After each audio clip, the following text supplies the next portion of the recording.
بسم اللہ الرحمن الرحیم۔ السلام علیکم ورحمۃ اللہ وبرکاتہ۔ نحمدہ ونصلی علی رسولہ الکریم، اما بعد۔ عقیقہ کیا ہوتا ہے؟ عقیقہ کرنے کا طریقہ کیا ہے؟ جس بچے کا عقیقہ نہ کیا جائے تو بچے کو اور والدین کو کیا سزا ملتی ہے؟ جب بچہ پیدا ہو تو پہلے اسے غسل دے کر بسم اللہ پڑھ کر صاف کپڑا پہنا دیں۔ اس کے بعد اس کے دائیں کان میں آذان اور بائیں کان میں اقامت کہلا دی جائے۔ اگر کوئی مرد یا بچہ آذان کہنے والا نہ ہو تو عورت بھی آذان کہہ سکتی ہے۔ پھر 7ویں دن بچے کا عقیقہ کیا جائے۔ اس کی برکت سے بچہ بلاؤں سے محفوظ رہتا ہے اور بڑا ہو کر ماں باپ کی نافرمانی نہیں کرتا۔ لڑکے کی طرف سے 2 بکریاں یا 2 بکرے، اور اگر گنجائش نہ ہو تو 1 بکرا بھی کفایت کر جائے گا، یا بڑے جانور میں 2 یا 1 حصہ لے لیں۔ لڑکی پیدا ہو تو 1 بکری یا 1 بکرا یا بڑے جانور میں 1 حصہ۔ عقیقے والے دن بچے کا سر مونڈ کر اس پر زعفران مال دیں اور خطرہ کرا دیں۔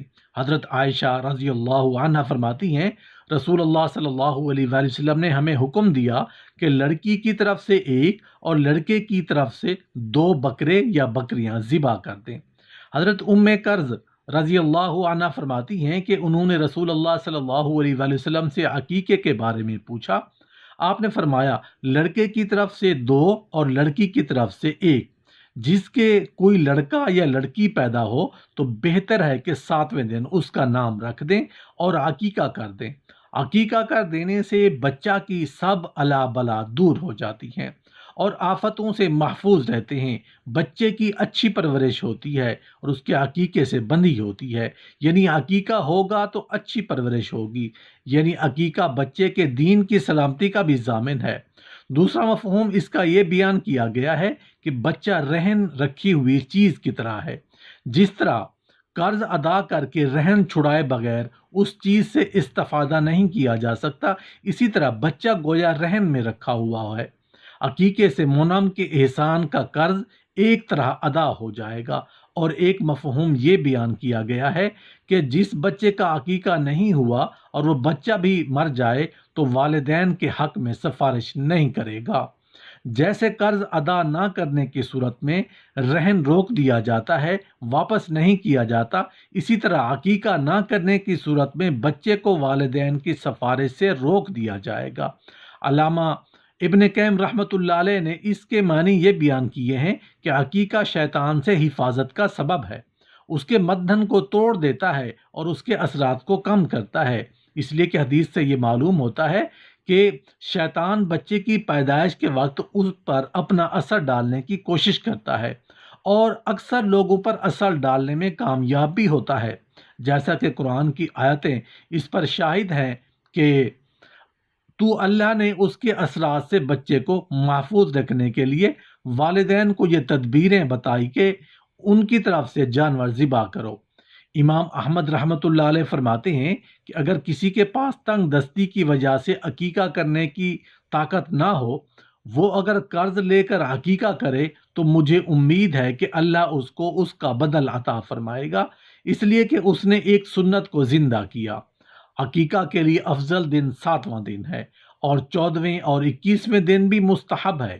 عقیقہ کا وقت تو ولادت سے ہی داخل ہو جاتا ہے، لیکن بہتر یہ ہے کہ بالغ ہونے سے پہلے کر دیا جائے، اور اگر بالغ ہونے تک کسی نے اس کی طرف عقیقہ نہ کیا تو بچہ اپنی طرف سے تو کر سکتا ہے، اس کی طرف سے کوئی نہ کرے، اس کا وقت ختم ہو گیا۔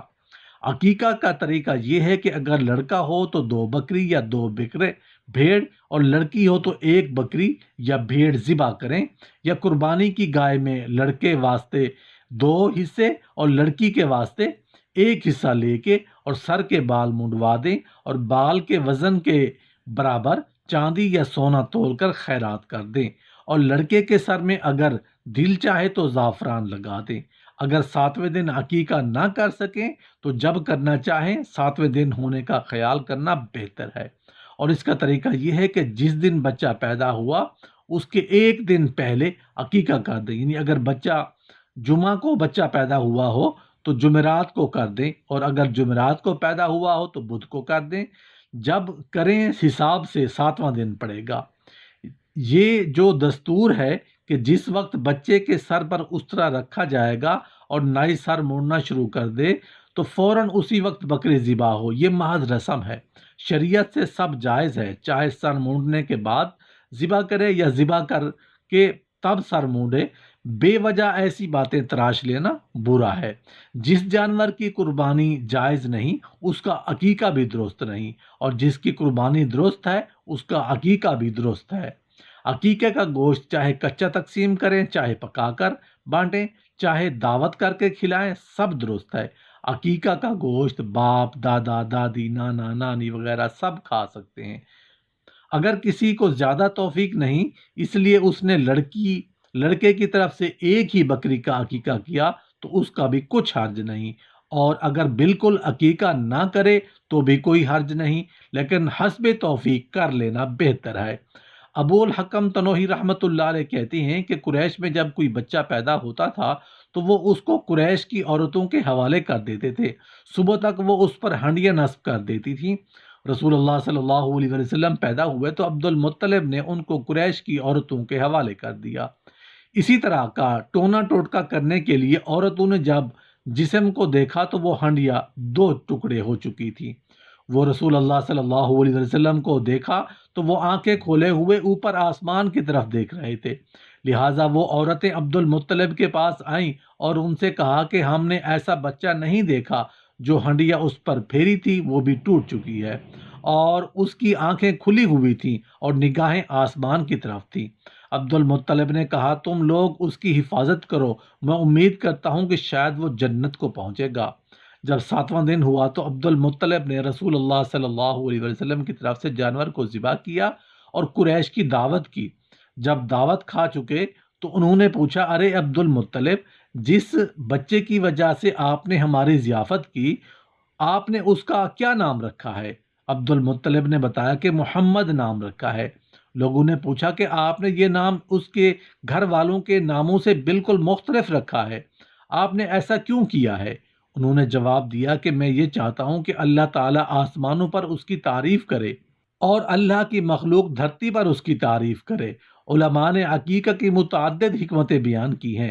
عقیقہ ایک قربانی ہے جو بچے کے پیدا ہوتے ہی اس کی طرف سے ادا کی جاتی ہے، جس سے اس کو بہت فائدہ پہنچتا ہے، جس طرح دعا سے اور حج کرنے سے اس کو فائدہ پہنچتا ہے۔ گویا یہ ایک فدیہ ہے جو بچے کی جان کے بدلے میں ادا کیا جاتا ہے، یعنی اس کے بدلے بچے کی جان چھڑائی جاتی ہے، جیسے اسماعیل علیہ السلام کو میڈھے کے بدلے چھڑایا گیا تھا۔ اس کی نقل میں جاہلیت بھی لوگ عقیقہ کرتے تھے۔ یہ ایک اچھا شگون تھا اور نیک عمل تھا، اس لیے رسول اللہ صلی اللہ علیہ وآلہ وسلم نے اصلاح کرتے ہوئے اس کو باقی رکھا۔ جاہلیت میں لوگ بچے کے سر پر عقیقے کے جانور کا گوشت ملتے تھے، یہ ایک گندی چیز تھی، رسول اللہ صلی اللہ علیہ وسلم نے اس کو ختم کیا۔